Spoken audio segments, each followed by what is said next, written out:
সম্মানিত ভিউয়ার্স, আসসালামু আলাইকুম ওয়া রাহমাতুল্লাহি ওয়া বারাকাতুহু। আশা করি সবাই আল্লাহর অশেষ রহমতে ভালো আছেন, সুস্থ আছেন। এই চ্যানেলে আর একটি নতুন গুরুত্বপূর্ণ ভিডিওতে আপনাদের সবাইকে স্বাগতম। আজকে আলোচনা করব কারিগরির আরও 400 শিক্ষক এমপিওভুক্ত হচ্ছেন। বিস্তারিত থাকছে ভিডিওতে। এই ভিডিওটি দেখার আগে যারা এই চ্যানেলে একদম নতুন তারা অবশ্যই চ্যানেলটি সাবস্ক্রাইব করে পাশে থাকা বেল আইকনটি প্রেস করে দিন। আর যারা ইতিমধ্যে সাবস্ক্রাইব করেছেন তাদেরকে জানাই অসংখ্য ধন্যবাদ। কারিগরির আরও 400 শিক্ষক এমপিওভুক্ত হচ্ছেন।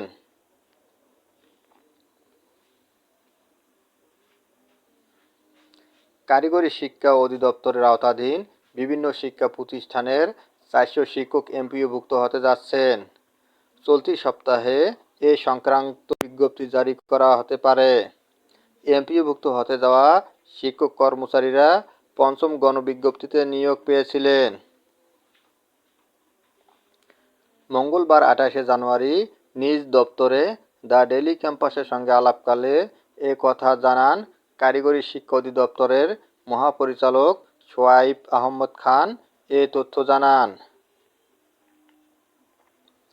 কারিগরি শিক্ষকদের এমপিওভুক্তিতে দীর্ঘসূত্রতা কাটবে কবে, এমন প্রশ্নের জবাবে তিনি বলেন, স্কুল, কলেজ এবং মাদ্রাসা শিক্ষকদের এমপিওভুক্তির বিষয়টি উপজেলা পর্যায় থেকে সম্পূর্ণ হলেও কারিগরিতেই সেই জনবল নেই।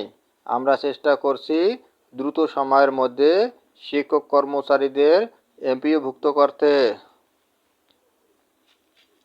স্কুল, কলেজ ও মাদ্রাসা শিক্ষকদের মতো পঞ্চম গণবিজ্ঞপ্তিতে কারিগরিতে সুপারিশ পাওয়া শিক্ষকরাও বকেয়া বেতন পাবেন জানিয়ে অধিদপ্তরের ডিজি আরও বলেন, শিক্ষকদের বকেয়া বেতন দেওয়ার বিষয়ে সরকার সিদ্ধান্ত নিয়েছে।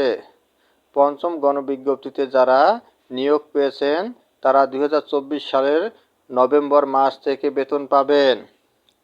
নভেম্বরে প্রথম এমপিওভুক্তির আবেদন হওয়ায় নভেম্বর থেকে বকেয়া দেওয়া হবে। ধন্যবাদ জানিয়ে বিদায় নেওয়ার আগে আবার অনুরোধ জানাই, যদি ভিডিওটি ভালো লাগে এবং সর্বশেষ শিক্ষামূলক আপডেট ভিডিও পেতে চান তাহলে অবশ্যই চ্যানেলটি সাবস্ক্রাইব করুন। ধন্যবাদ সবাইকে।